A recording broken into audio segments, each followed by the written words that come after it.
So when I came into the room, the one pointed a gun to my face up like this, and so his hand was blocking my face with a gun to my face, and then I felt it was like a broadside of a cutlass on the middle of my head.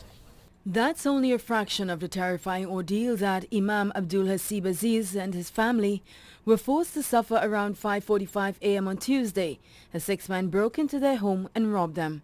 Aziz, who is also a businessman, didn't go to the Bamboo Masjid as he usually does around that time. Instead, he prayed at home. Shortly after his prayer, the Imam says 5 men gained entry into his Mohan Street Bamboo Settlement No. 2 home through a balcony at the back of the property, while another bandit stood guard outside. After holding him up at gunpoint and demanding that he hand over money to them, they restrained him. They grabbed me and pushed me on the ground and bound hand behind the back and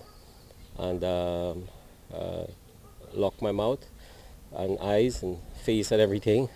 The robbers also entered the bedroom of his 21-year-old son and asked him for his money. They beat him up, and because he tried to fight back, and right now he's had to do a scan, and he's gonna do a scan for his back because he told me his back is paining him. While his son was tied up in the bedroom, his wife was tied up in the living room. Imam Aziz told the men the money was in a drawer and showed them where the keys were to get the drawer open. He took the money, and then he said that this is not all of it. This is not all of it. This is not what we come for. What we come for is much more than this. They all knew Spanglish. Nobody was a Trinidad-speaking person. Aziz was in the process of constructing a roof on a home for his daughter. He says because of problems with the bank and taking personal checks, he's forced to do a lot of cash transactions and had a large sum of money at his home. The Imam tells us he does have Venezuelan employees, as he understands that some of them are in difficult situations and he feels compelled to assist. However, he didn't know the men who robbed him, but he says the questions they asked could have only been known by someone close to home.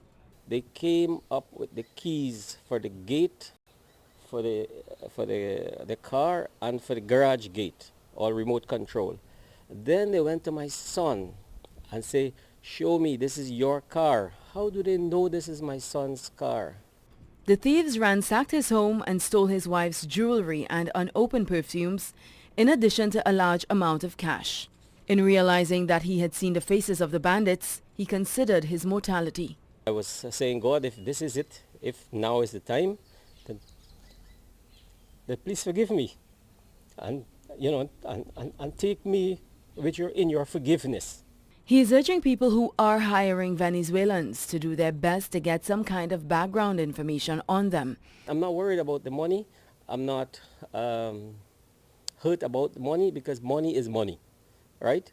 It comes, it goes. It's the violation of my sanctuary. The perpetrators were caught on camera as they escaped to a nearby street after fleeing the victim's home. While there is a sense of anger, there is a greater sense of gratitude to our Creator, and thankful that we are safe, that we are okay. The Imam is hopeful that the authorities will bring them to justice, but all in all, he tells us, no one escapes Allah. Alicia Boucher, TV6 News.